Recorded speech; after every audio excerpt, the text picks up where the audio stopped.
So our second speakers are both both based in Luxembourg at the moment. You've already shortly met one, Katja RAUSCH, who asked a question, an excellent question before. She is the founder of the House of Ethics, which is a cross-industry and multicultural research and information hub in Luxembourg, and is co-presenting with Dr. Daaniele PROVERBIO, who is a postdoc at the University of Luxembourg at the moment, although we did hear that he will be moving down to Italy at some point in the next year, which is great for him. So their talk is entitled Swarm Ethics, a New Collective and Decentralized Ethics in the Digital Age. And we've just heard this idea of swarm ethics just then in the previous talk, so I look forward to hearing more about this. The stage is yours, Katja and Daaniele. Oh, thank you so much.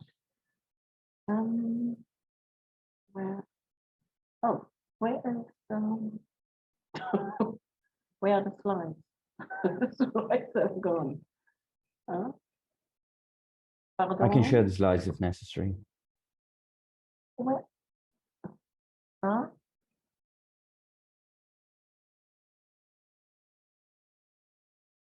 No. I think, Daaniele, why are my slides gone? I don't see it. That's very bizarre. Just wait a moment. We were there.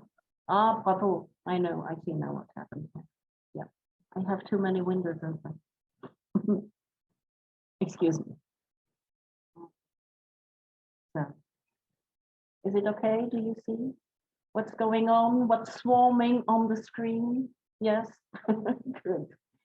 So first, Good, thank you. Okay. So first, let me say good morning, Chicago. Bonjour, Chicago. So as you said, we are calling from Luxembourg. We are calling from, it's 2-3 p.m. in the afternoon. But before starting our presentation, we would really like to thank you for giving us the opportunity to share with you our novel concept of swarm ethics, a new collective and decentralized ethics in the digital age, and especially today with you at the Illinois Institute of Technology. And in line with our concept of emerging collective ethics, we decided to co-present today with Daaniele and myself. So I hope that's okay. You know, a year ago when we started to research on swarm ethics, little could we imagine how fit and how fast swarm ethics needed to be operational, especially after November 2022 with the explosion of ChatGPT, which changed considerably the technological landscape. And more generally, generative AI. And what we have seen is that these large language systems, well, they sit on an ethical permafrost. We saw that technology, like James also said in the previous presentation, has outpaced ethics and regulation. And in such a disruptive, non-linear, complex environment, well, conventional ethics seems to fail. And that's why we introduced swarm ethics, which actually thrives in complex, open environments and non-linear universe. So let's start the presentation and go immediately to the core of swarm ethics, the concept. Well, swarm ethics is a new concept. It is a new concept compared to traditional ethics, which is more individually centered and sits on a heritage of philosophical and cognitive roots. Swarm ethics, on the contrary, is about collective intelligence. It leans on swarm intelligence. And it is multidisciplinary. In our case, we look to or add 3 different disciplines: anthropology, complex systems, and digital technology. And it's exactly this mix which makes swarm ethics more than just a concept, but it allows it to be a new system. it actually transcends the conventional system of ethics, which is a closed system, a closed epistemic system where we have inherited values, be it by virtue ethics, consequential ethics, deontological ethics. But with swarm ethics, we move in an open system with collective emergent and self-organizing interaction, which means that we have autonomous interacting agents, multiple agents, which are reviewed or which are regarded as open systems within a hyper-connected environment, which is by itself an open system as well. And this is where collective ethics is shaped in real time. It is fast and rapidly scalable. And the question now is to see why now? Why has swarm ethics now its momentum? And at this point, I will hand over the presentation to Daaniele. So Daaniele, please, if you want to go. Absolutely. Thank you very much, Katja. I also share with you all my thanks to being hosted here, and the congratulations for having organized such an intriguing conference. So let me get started already going with a deep dive into the concept. I apologize at the beginning since I will introduce and use a lot of concepts from the theory of complex systems. If anybody is not completely familiar and comfortable with them, I will be very happy and pleased to answer any questions later on. So the very beginning, as an assumption, is that ethics is an emergent phenomenon from social moral molecules. I use a little bit of a distinction, perhaps going a bit further with respect to the usual terminology, but now I use moral as the guiding behavioral principles of single persons, whereas ethics, as I will explain later, is mostly referred to the emergent phenomena linked to the cross links and sharings between people. But let's follow a little bit the presentation so to give you a clear idea. The very starting point is we as people are interconnected into societies, and this comes more and more true in the digital age, in the age of social networks, in the age of fast sharing of information. If we consider each of us as having these moral, again, molecules, moral singletons, we can interpret a society as a distribution of such ideas.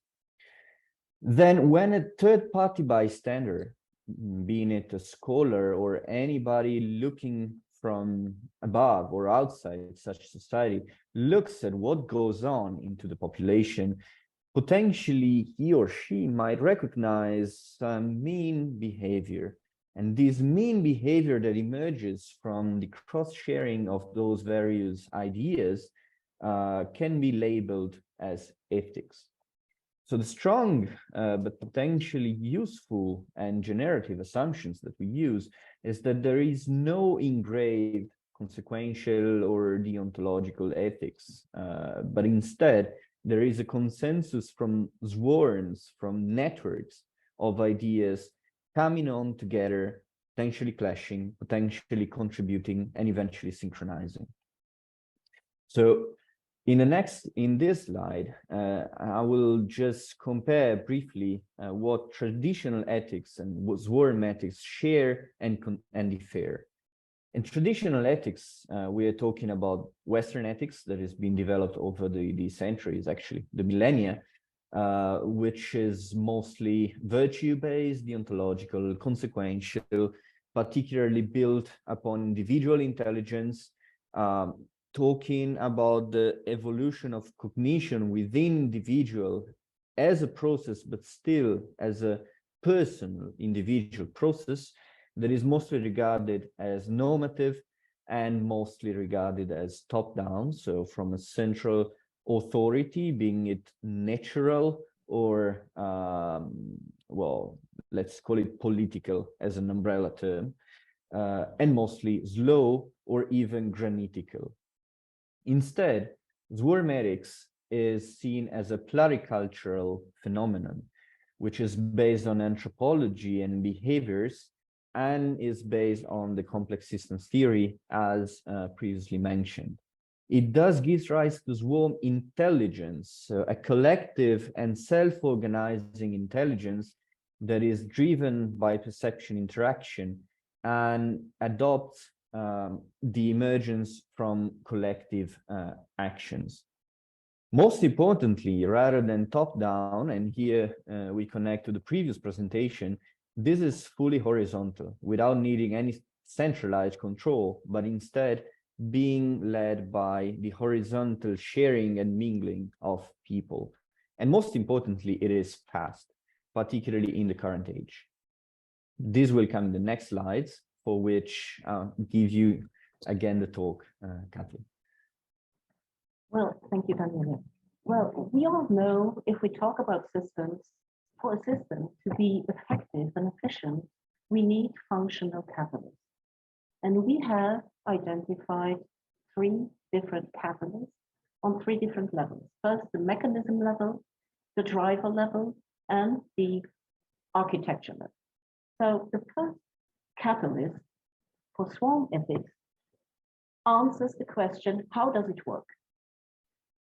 Swarm ethics is based on perception action versus the traditional approach, which Daaniele just explained, which is the cognitive, the moral maturity approach that you reach after an individual cognitive process. Like Lawrence Kohlberg explained it quite fast. In this case, we see that humans are fully acknowledged as complex and open systems within complex and open systems. And what we do, we actually add a layer of polysensory intervention. And that's different, which allows each autonomous agent to be dynamic and responsive and open within a mutant open system, where we do have synchronic movements that are created out of disorder. On the second level, we have the drivers. The drivers actually answer the question, what are the drivers for this perception action within swarm ethics? And we have identified 2 drivers. The first driver is mutuality, imitation, and the second one is empathy, care. And here we lean on the works of René Girard and his mimetic theory, in which the next other is always the one who influences you. So we are surrounded by 360 degrees by next others. So the mutuality, the imitation is extremely important in an open system, as open agents. And then we have also looked to the work of the Dutch ethologist Frans de Waal. And Frans de Waal, who primarily studied the collective behavior of primates and identified empathy as one of the most important, let's call it group tissues for primates to pursue their ultimate goal, which is survival. And he transposed this idea into human societies and human systems, where empathy actually is one of the main drivers. And we talk about ethics of care, Karen Gilligan. So it has been developed over time and is more related to modern theories than the millennium, or how should we call it, traditional, conventional ethical theories. And then we have the third catalyst, which relates to, well, actually at this point here, this is where the magic happens. This is where chemistry happens. This is where collective swarm intelligence meets individual emotional intelligence, through empathy, mutuality, and that drives the swarm ethics. So the second catalyst, mutuality and empathy within an open system with interacting autonomous agents is extremely important. And all of this, the first and the second catalysts, are only possible because of the third catalyst, the architecture. Swarm ethics is built on systems theory. And thus it goes beyond cybernetics, like we know it by Norbert Wiener, or first and second order cybernetics by Heinz von Förster, and early systems theories. Because here we address open systems, not closed systems.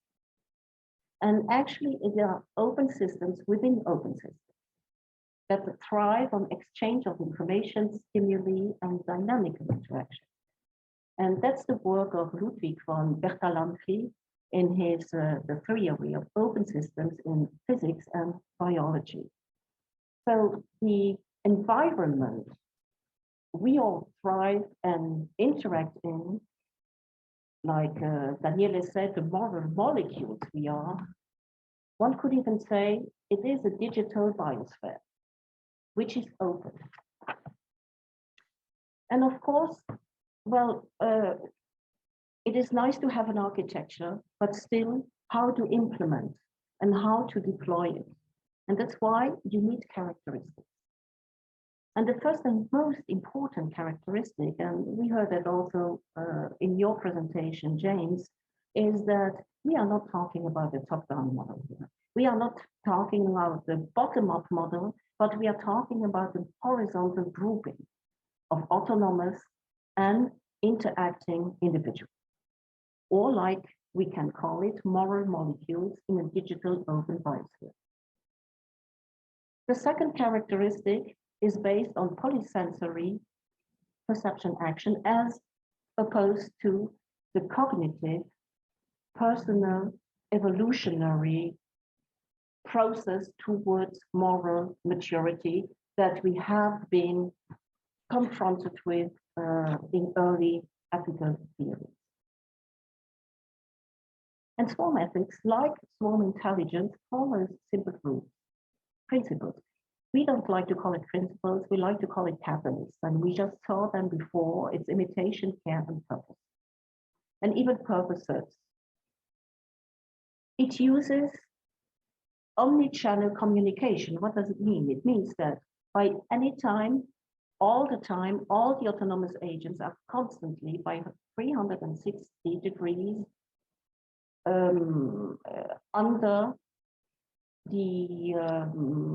interaction. We can never not interact.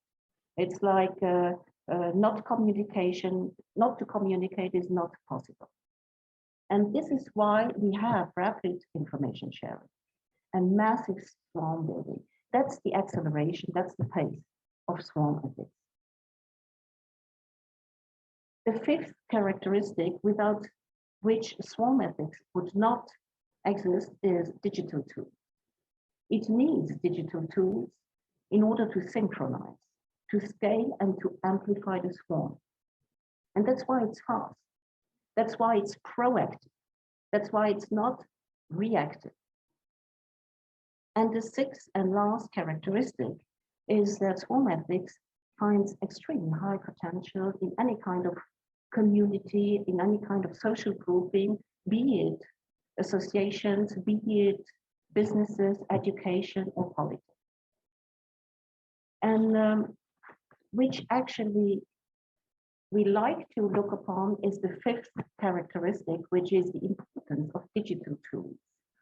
And for that, I will turn again towards Daaniele, who will explain the importance of digital tools when it comes to swarm ethics.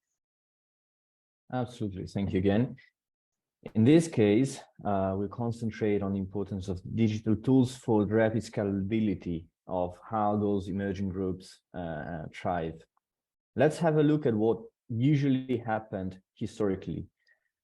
We can understand and model previous ways of diffusing ethical principles in basically two ways. The first one is having single thinkers behaving in hubs, like the central dot, connecting to the others. And they kind of behave as trendsetters. I know it's a little bit like trivialistic potentially when we talk about Kant as being a trendsetter, but technically speaking, this is it in a theory of a network. Or on the opposite side, we might have very small networks, so small circles, clubs, even talking and sharing opinions and information very slowly, also because of the speed of information sharing. Today, this is completely disrupted. The digital age has connected people all over the world. We are talking from Luxembourg, from Italy, from New York or Chicago, and everywhere at the same time, at the same speed, with high frequency of information sharing. The internet, social media, and so on are particularly decentralized and scale-free, meaning that a few hubs exist, but very few. So regardless of the echo chambers that surely exist, the potential of each person to spread its view all over the world and being affected by others is terrific.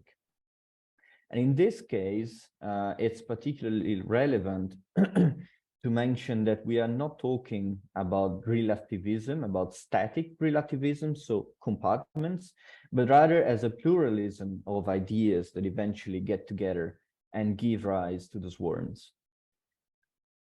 In the next slide, I will just go through a brief case study that let us understand a little bit better the informative power of swarm ethics.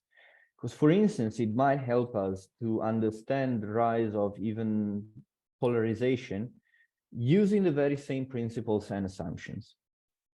Again, you all know polarization, meaning like two separate groups standing on two completely opposite positions.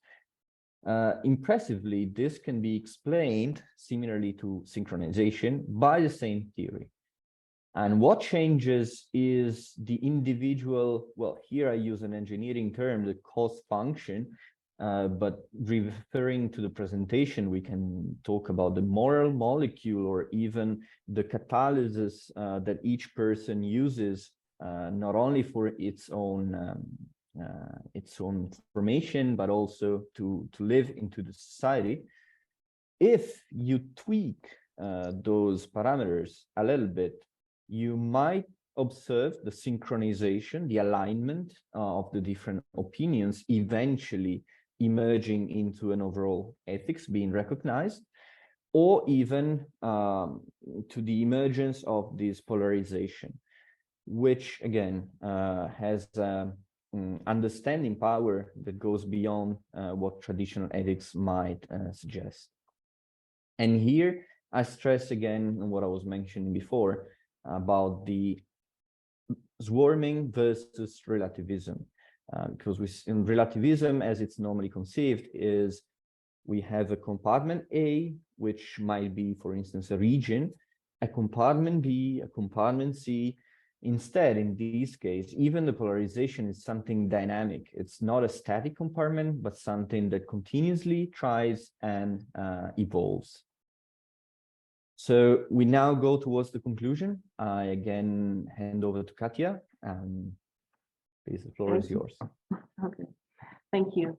Well, when we talk about novel concepts, a novel concept is only valuable if it's applicable, if it offers practical opportunities and is anchored in the world, and if it has benefits for both the individual and corporate. And the fact is that here with swarm ethics, we have manifold opportunities.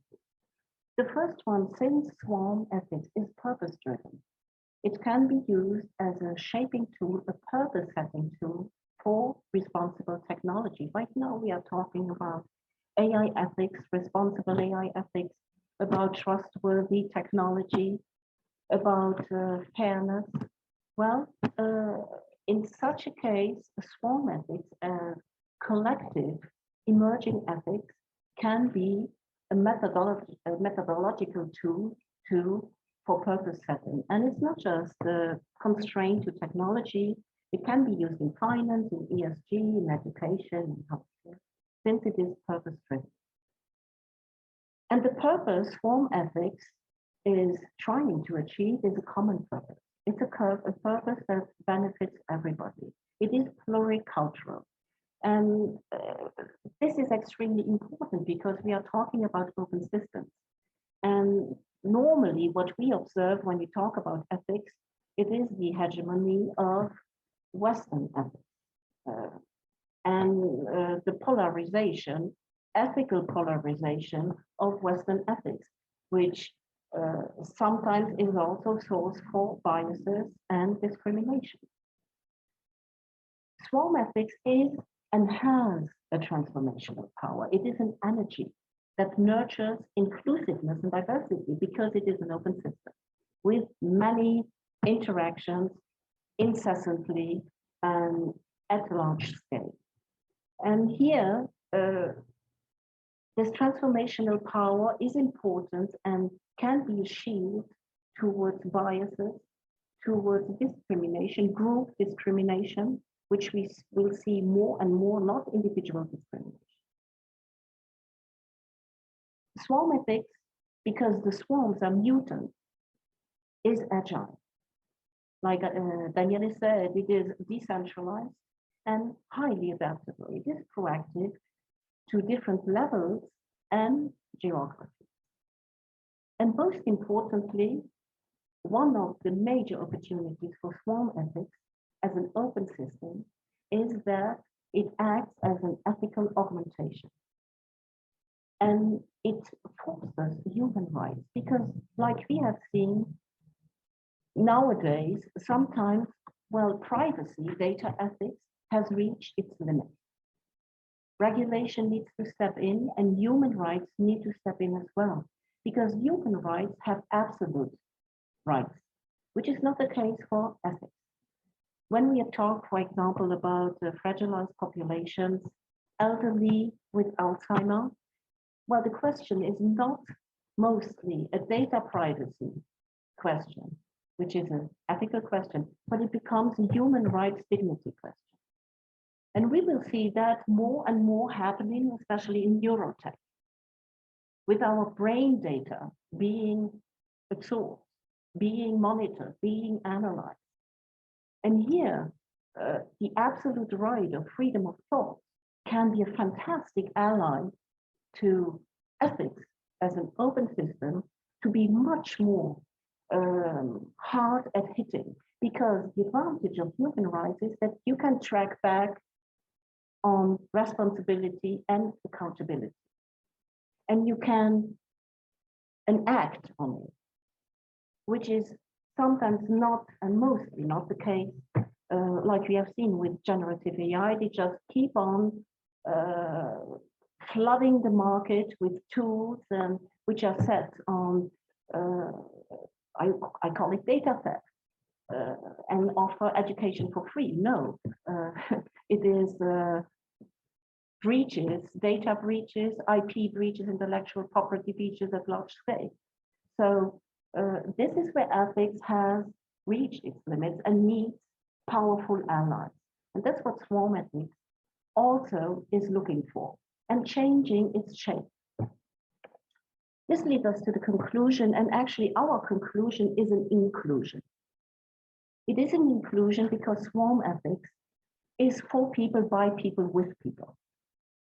It is based on multi-agent open systems, like we call them molecules acting in a digital biosphere, shaping together